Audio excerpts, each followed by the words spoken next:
सड़िया पहनले सखिया कहती है कि देखा सखी भाई पियर पियर साड़ी देखा था हम जन पहले बने कितना सुंदर लगता। तो सखिया कहती है कि हाँ बहुत सुंदर लगता। देवल के करबा तो कहती है कि यही पति देव के देवल नहीं के बताओ तनी के देले बा शादी से पहले कहती है कि पियर पियर रेशम के साड़िया गोल्डन लागल किनार साड़िया पहनले बानी पियर पियर रेशम के साड़िया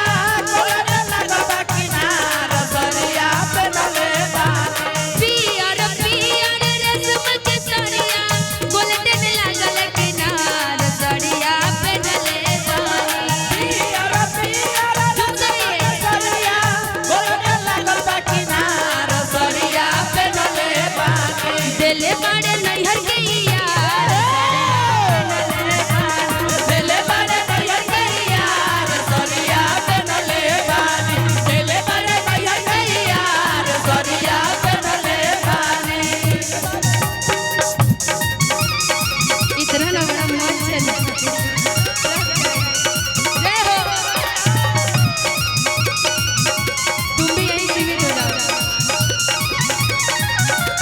दिले बड़े नैहर के यार साड़िया पहनले बानी दिले बड़े नैहर के यार साड़िया पहनले बानी कि वो तो हमारे से करे पूरा प्यार है सखी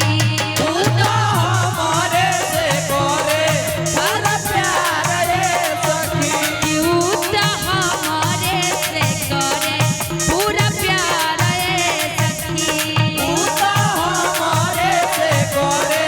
सारा प्यार रे सखी बाटे लाखों में